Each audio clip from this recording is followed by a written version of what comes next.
There's something about your life that you don't like, otherwise, you wouldn't be here. Whether someone else brought the topic up or you came to the conclusion on your own, you're fully aware that something is missing from your life. But what exactly are you supposed to do with your time instead? Is there a life's playbook that you can follow or some educational course designed to help you rid yourself of this deep, pervasive sense of longing? But even if there is, you've tried accomplishing things in the past and it didn't work out. So how are you supposed to get yourself to actually take action now? Well, as it turns out, there is something of a playbook for you to follow. And with the right tools in place, you'll be able to transform your life in whatever way you want. But, as the saying goes, change doesn't happen overnight, so please be patient with yourself through this process and forgive yourself when you make mistakes. Now, if you're ready, let's dive in. There's one question that you need to ask yourself at the beginning of the process, which is, what are you aiming at? We all have some sort of aim to our lives, but more often than not, that aim is going to be fairly general. My husband, for example, he has this concept in his head that he never wants to feel negative emotion again. He wants to be happy all the time. And I heard that and I kind of scoffed, which probably wasn't the most polite of responses. But the reason that I scoffed is because happiness gets really boring after a while. And, to be fair, you can feel happy no matter your circumstances. So when my husband said this, knowing my own experience with happiness, I kind of found it funny. There was one really interesting story, actually, where I had a profound sense of happiness in a very unlikely scenario. I used to work at what's called a rendering plant. Basically, my job was to go down to one plant, pick up a whole bunch of dead animal parts in my truck, and then drive back to my home plant to drop them off for rendering. And I remember sitting in my truck one day as they're loading in all of these animal parts into the truck, going, I am totally at peace. I was just absolutely in bliss. That was the word I used to describe what I was feeling. And that is not at all what you'd expect to feel when you're sitting in a truck that's literally being filled with dead animal parts. So, happiness is not something that should be chased after. It is not a goal. It's a byproduct of you coming into alignment with who you are as a person and allowing yourself to relax into the moment. Now, another aim that people tend to go with is the pursuit of pleasure. And I know that pleasure is probably the most pervasive pursuit that I've seen in most young adults right now. And I'd say that it's probably persisted for eons because, what's the stereotypical thing that young men do? They look for one-night stands. They look for easy sex, basically. That's the pursuit of pleasure, where every night you're looking for a new hit, something that can make you feel good right here, right now, in this moment, and then you live your life seeking that pleasurable pursuit out. Women tend to do the same thing. It's less often with sex for them, although that's certainly possible, but more often than not, when women pursue pleasure, what they're pursuing is something like shopping. They really like the feeling of finding something that they love, and that's how they're pursuing pleasure. The problem with pleasure is that it leads you to become extremely self-involved. And when you become that self-involved, there's not really anything to look forward to in your day other than the next hit. So it's kind of like becoming an addict of pleasure. But when it comes down to it, pleasure feels pretty much the same no matter how you get it. So if you get a hug, that gives you pleasure, food gives you pleasure, and sex gives you pleasure. And all things considered, none of them last very long. It's very in the moment. So instead of pursuing momentary joys, things that give you a sense of pleasure or happiness right here and right now, what actually brings you lasting satisfaction is this concept of pursuing something, of growing into something. And you'll notice that if you aren't growing in your life, you pretty much always feel stuck or trapped. Yes, you can have little distractions from this kind of pervasive longing for more. But the truth is, unless you're pursuing some kind of goal, you never fully feel alive. So rather than pursuing momentary pleasures having something to aim at, something to grow toward, something to become is actually where the joy in life comes from. That's where the sense of purpose comes from. And I know that we have this education in spirituality that you should live in the moment. And while that is true, having something to aim at gives you a guide for what actions would serve you best here and now in this moment. So you'll start to take actions that ultimately lead you toward the life that you want to have. It won't feel wasteful anymore. So a prime example of pursuing something and what that feels like is me with this YouTube channel, where it's kind of scary, it's challenging, it's something that I'm having to learn through, it's something that I'm having to grow through. And while it can be very challenging at times, I still find that I feel very alive through the process because I'm constantly having to learn something, and I'm constantly working to improve my channel, to improve myself, and to improve my family life. And that pursuit gives me a sense of meaning. And that's also why I believe it's in the third world countries that people are happiest. And that's because they are constantly in pursuit of survival. Survival doesn't come as easily for them, so they have to actually go out and work for it very hard. Those of us who live in America, yes, we do sometimes struggle to get enough to, say, pay our bills, but all things considered, there's not this fear that we're going to starve and die in relatively short order. That would actually be quite a lengthy process from where we are right now. Most of us don't need to go without meals throughout the day. And even if you do, because you're that impoverished, you usually won't have to go without a meal for the entire day. You may just miss one throughout the course of 24 hours. So all things considered, starvation is less of an issue here in the US than in other countries, which actually means that we're less happy overall because we don't have something to pursue. So if you're looking for ways to stop wasting your life, which this video is about, the best thing you can do is actually come up with goals. Come up with something that you can aim at. Come up with something that you can pursue. And it's not going to be something that you have to do at this point because survival for us is pretty much guaranteed. But if you come up with a goal and something to pursue, you will find that there's a certain level of anticipation and a certain level of uncertainty that feels really nice. It gives you questions to answer. It gives you something to look into. It gives you something to look forward to. Because getting up to play the next video game really isn't all that motivating, especially if you've played video games for hours and hours on end throughout your life. So definitely finding that pursuit, definitely finding something to aim at is the first step in stopping wasting your life, in getting your life together. So that's definitely where you need to begin. So you may be thinking right now, okay, Allie, I get it. You think that I should have something to pursue, but what exactly am I supposed to do? What am I supposed to chase after? Because I don't have an answer for that. And more than likely, you do actually have an answer for that. But just in case, I'm going to give you a little bit of a guide here. And this is what I would call the playbook that I was mentioning earlier in the video. When you look at your life, there are 3 main areas that you want change in at pretty much any given time. Your health, your wealth, and your relationships. Now I would say ultimately, if you have your wealth figured out and you have your health pretty well under order, relationships are going to be the primary place in which your energy is going to turn. That's where you're going to want to spend most of your time. So if you're somebody who is struggling to find a significant other or has a hard time making friendships, that's going to become an even bigger problem later on. And I will definitely go into how to start building relationships throughout the process of building this, playlist of information. But know that once you have other things in place, relationships are going to be the primary driver of your life.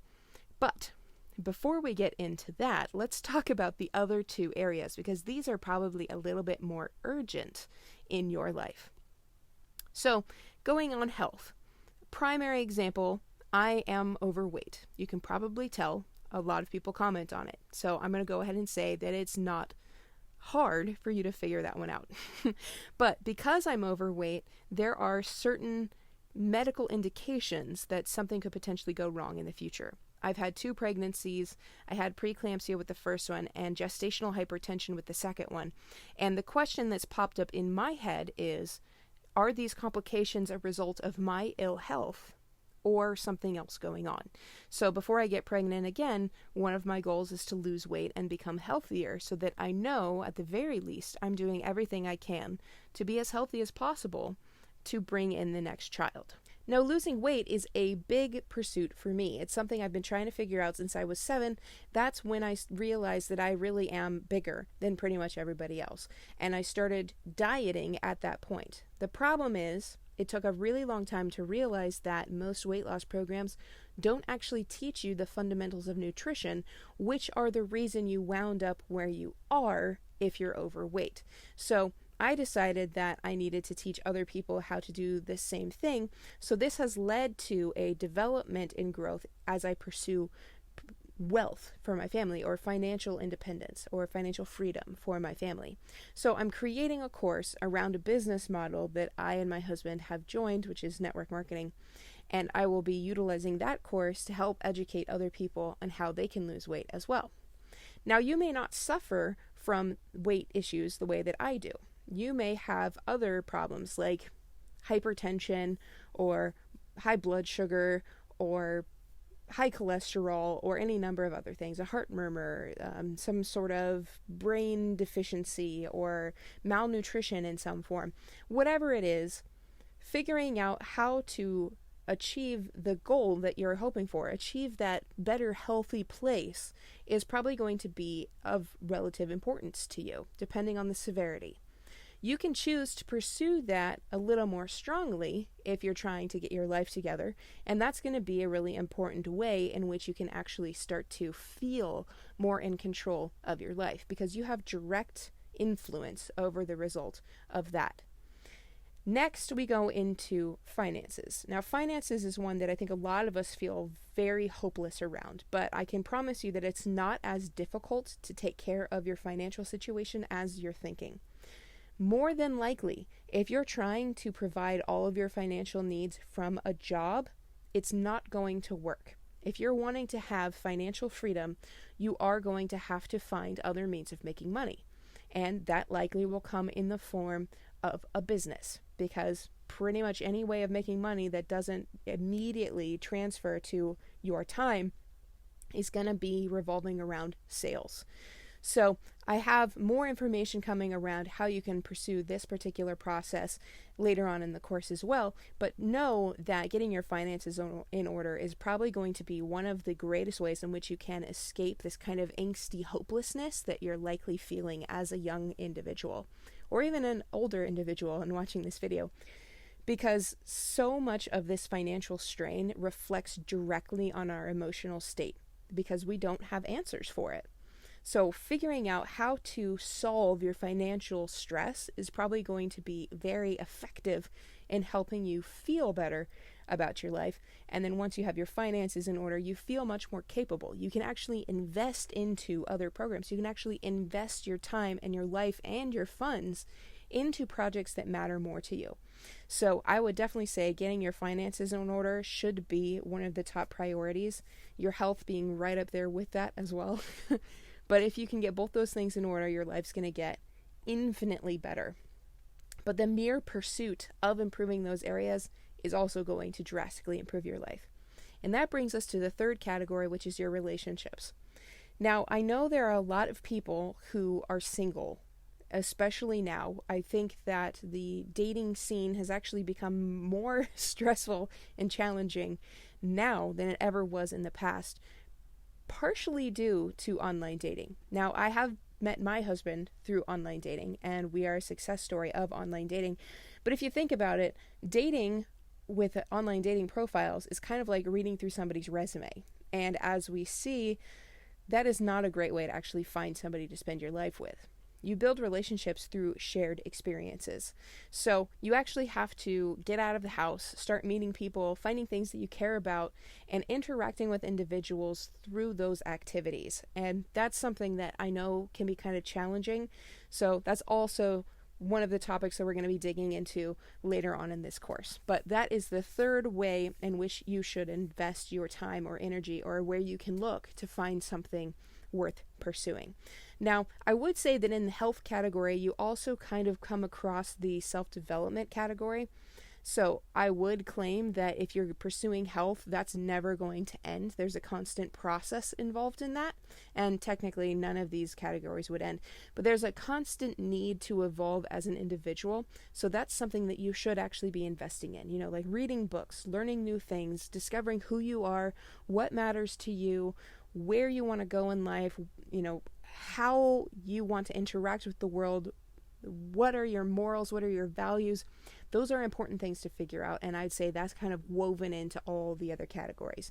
So if you're looking for what you should be pursuing in this moment, figure out what you want in your health, figure out what you want financially, and figure out what you want in your relationships, and that will give you something to work toward.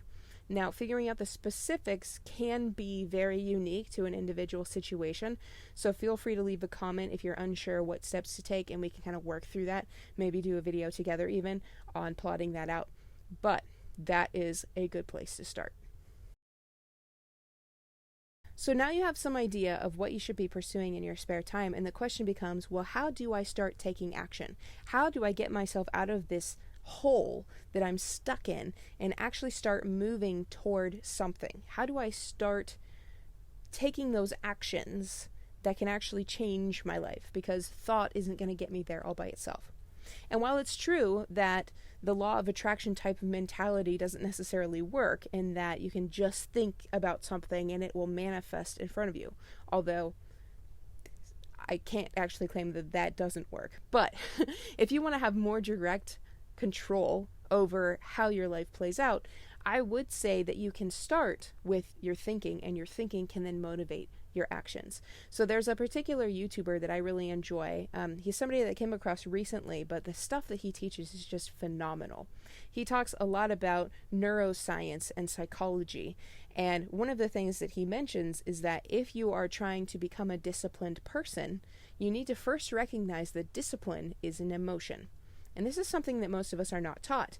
We are so often told that when it comes to taking actions, you basically just have to force yourself into it. You got to use the Nike logo and just do it.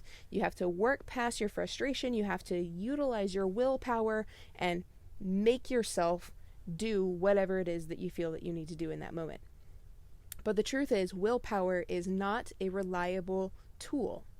So instead, if you think of discipline as an emotion, and that it's directly correlated with another emotion, you can take direct actions to cultivate the emotion, which will guide you into taking action. And the emotion you want to be cultivating is resolve. And the easiest way that you can actually start practicing the feeling of resolve is when you get up in the morning, you say, I resolve to insert whatever you're trying to pursue. So I resolve to eat healthy today. I resolve to get in more fiber. I resolve to take one step toward creating financial freedom. I resolve to go out and talk to one individual today. And if you start to say that statement, you're going to notice a feeling kind of rising up inside of you. It's this feeling of strength. And it kind of feels like you're building a brick wall around your heart. And it's not a trying to block yourself off from the world kind of wall. It's more like building you up type of wall. So I know that can be a little bit of a weird analogy, but that's kind of how it feels to me. You feel this strength just rise up in your body when you utilize the words, I resolve to insert whatever it is that you're doing. And the more you do that, the more you feel that feeling, the better your chances are of being able to pull up that same statement later on in the day when you don't necessarily feel like doing whatever it is that you're planning on doing. And you can say, I resolved today that I wanted to do this. So let me think about this, let me build up that resolve, and then see if I have the energy now to pursue that goal or to do that thing that I said I was going to do. And as you practice this, you're going to notice that you do find you can take action. It's not as difficult to get yourself out there, to do that thing as it once was, because that sense of resolve can kind of like carry you through those deep, depressing moments where you're just like, I don't want to do this. I hate this notion. And the more days that you actually utilize that resolve and continue to take those actions, the less difficult it will be to continue to take those actions later. Supposedly, it only takes, on average, around 66 days to form a habit. So if you can resolve to do something every day for 66 days, you're not going to have to think about it quite as much after that point. And that's ideally where you're going to get to when it comes to taking action, because these actions lead to change. And that change is what you're looking for. But more than likely, those actions will still be required after you get the change you want in your life, because the truth is, success is pretty much the same in any avenue that you're looking at. So utilizing resolve is an excellent way to start getting yourself prepped for action, and eventually it will motivate you to take action so that you can take control of your life again, so that you can get your life together, so that you can stop wasting your time.